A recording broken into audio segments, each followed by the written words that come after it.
The Rinnegan doesn't grant power. It decides whether the world deserves to exist. People think the Rinnegan is just the strongest dojutsu, gravity control, reviving the dead, god-level abilities. But that's not what makes it terrifying. The Rinnegan isn't an eye of war, it's an eye of judgment. What Rinnegan really means. The word Rinnegan doesn't mean ultimate eye. It comes from Rinne, a concept rooted in Eastern philosophy. Samsara, the endless cycle of birth, suffering, death, and rebirth. In Buddhism and Hinduism, samsara is not a blessing, it's a prison. To be reborn doesn't mean hope. It means you are forced to experience pain again and again. The Rinnegan is the eye that sees the entire cycle at once, not just life, not just death, but every consequence in between. That's why the Rinnegan doesn't react to emotion like the Sharingan. It doesn't evolve through love or hatred. It awakens through understanding. Understanding suffering, understanding balance, understanding why the world keeps repeating the same mistakes. The Rinnegan isn't an eye of revenge. It's the eye of someone who has watched humanity fail over and finally asked, should this cycle continue? Why the 6 paths exist. The 6 paths were never meant to be weapons. They are judgments. In Eastern philosophy, samsara isn't random. Where you're reborn depends on how you lived, your greed, your anger, your compassion, your ignorance. The Rinnegan turns this belief into power. Each path represents a state of existence, a level of suffering the soul falls into. The human path exists because people lie, betray, and steal to survive. It doesn't kill the body first, it judges the soul. The animal path exists because instinct replaces morality. Endless hunger, endless survival, life reduced to impulse. The Asura path exists because humans chose war over peace, machines, weapons, destruction, a body rebuilt only to kill again. The Preta path exists because desire is never satisfied, power that only consumes, a hunger that can't feel full. The Naraka path exists because consequences must exist. Truth is forced, lies are punished, balance is restored at a cost. And above them all stands the Deva path, not a god, but the illusion of one. Control over attraction and repulsion, over push and pull, over life and death. Because when someone sees all suffering, the temptation isn't to fight, it's to control. The 6 paths exist because the world keeps choosing the same sins, and the Rinnegan doesn't forgive them. It organizes them. This isn't power. This is cosmic authority. The origin, Kaguya, and the sin of chakra. Chakra was never meant to exist. Before Kaguya, power belonged to nature, not people. Life flowed, death ended things. Then Kaguya ate the fruit, and for the first time, a human stole divinity. The Shinju tree wasn't a gift, it was a balance mechanism. It absorbed the world's energy to keep nature stable. By consuming its fruit, Kaguya didn't gain power, she broke the cycle. Chakra entered the human body, and with it came desire. The desire to dominate, to protect, to conquer, to never be powerless again. The Rinnegan was born from that moment, not as a blessing, but as a scar. It wasn't created to save the world, it was created to manage the damage chakra caused. That's why its abilities aren't creative, they're corrective. Judgment, resurrection, control, punishment. Even Kaguya couldn't control what she unleashed, so chakra diluted itself through bloodlines, split into Sharingan, Byakugan, fragments of godhood weakened enough for humans to survive. But the Rinnegan remained different. It only awakens when chakra returns to its original sin, when Indra's ambition and Asura's vitality reunite. Not evolution, regression, a return to the moment power was stolen. That's why every Rinnegan user reaches the same conclusion. The world cannot be trusted with chakra, and that belief is what creates gods, monsters, and wars. When chakra spread across humanity, Conflict became inevitable. Power created winners, winners created losers, and losers created hatred. Hagoromo saw the pattern early. People weren't evil, they were unstable. Give humans power and they weaponize it. Take power away and they suffer. So Hagoromo didn't try to erase chakra like Kaguya, and he didn't try to dominate the world either. He tried to govern it. The Rinnegan wasn't just a weapon in his eyes, it was a system. A way to oversee life, death, and consequence. That's why its abilities feel judicial.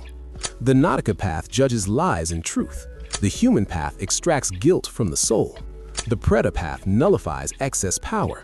The Deva path enforces order through overwhelming force. This wasn't ninjutsu, it was law. Hagoromo believed peace could be taught, that if people understood one another, hatred would fade. So he created ninshu, not combat, connection. Chakra as understanding, not ammunition. But here's the flaw. Understanding doesn't scale. As populations grew, interpretation replaced truth. Ninshu became ninjutsu. Connection became competition, and Hagoromo realized something terrifying. Judging humanity from above makes you less human. The more he intervened, the more distant he became.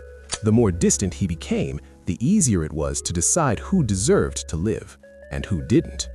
That's why he stepped back, split his power, divided the Rinnegan's legacy, and let humanity choose its own path. Not because he trusted them, but because absolute judgment always turns into tyranny. Hagoromo didn't fail because he was weak. He failed because no one, not even a god, can carry the weight of deciding the fate of the world forever. The Rinnegan doesn't corrupt, it asks one question. If you could control everything, would you? Why the Rinnegan is so hard to obtain. The Rinnegan isn't rare by accident, it's rare by design. Every path to the Rinnegan demands something humans are bad at giving up: time, identity, or innocence. There is no shortcut that doesn't cost a life, sometimes your own. 1. You must recreate a god's chakra. The most natural way to awaken the Rinnegan is to recreate the chakra of Hagoromo Otsutsuki. That means combining the two halves of his will: Indra's chakra, power, talent, dominance, and Ashura's chakra, perseverance, compassion, endurance. This isn't genetic inheritance alone, it's ideological fusion. You must carry contradiction inside yourself: strength without losing empathy, conviction without surrendering to ego. Madara waited decades, grafting Hashimaru's cells into his own body, forcing two rival destinies to coexist. Most bodies reject this balance. Most minds break before the chakra ever stabilizes. 2. Time is the real price. Even if the chakra conditions are met, the Rinnegan doesn't awaken instantly. It waits. Years, sometimes a lifetime. Madara awakened it at the edge of death when ambition had already hollowed him out. The Rinnegan doesn't empower the weak, it consumes the unworthy. 3. Your body must endure judgment. The Rinnegan isn't just powerful, it's heavy.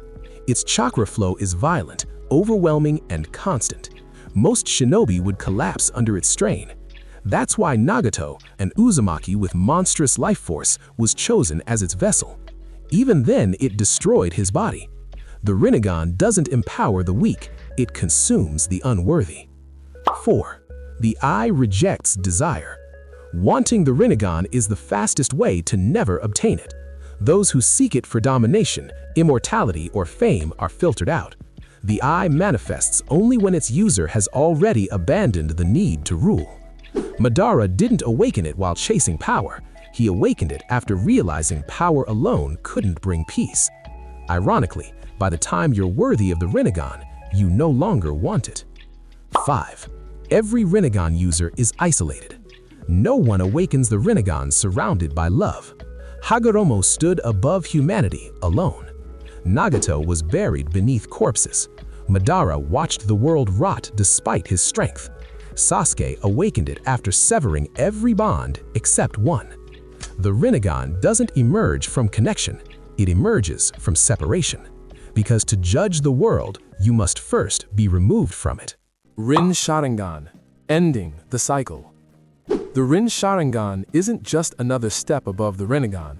It is the culmination of ocular power, a weapon capable of ending all conflict or enslaving the entire world in illusion. While the Rinnegan already grants godlike abilities, the Rinne Sharingan introduces a terrifying possibility: the ability to cast the infinite Tsukuyomi, a genjutsu so potent that it can trap the entire human population in a dreamlike state, a world without suffering, but also without free will. The infinite Tsukuyomi, peace or prison? On the surface, infinite Tsukuyomi seems like the ultimate solution to human suffering, but philosophy teaches us that peace without choice is not freedom. A world trapped in illusion may be comfortable, but it is a false paradise, a prison where the mind is alive, but the soul is chained. Obito, Madara, and eventually Kaguya all sought this power not out of malice, but out of a desperate desire to end the suffering of existence itself. And yet, the very act of attempting to end the cycle of pain through control highlights a painful truth. You cannot erase suffering without erasing what makes us human. The eye as a symbol. The Rinne Sharingan symbolizes both ultimate vision and ultimate burden. It allows its wielder to perceive everything: chakra, life force, and the flow of reality itself. But with that vision comes isolation. The wielder is set apart from the rest of humanity, forced to witness the futility of trying to create a perfect world. In many ways, the Rinne Sharingan embodies the paradox of godhood. Unlimited power comes with unlimited responsibility. The ability to save comes paired with the risk of enslaving. The desire to end suffering comes with the knowledge that some pain is necessary. Ending the cycle of hatred.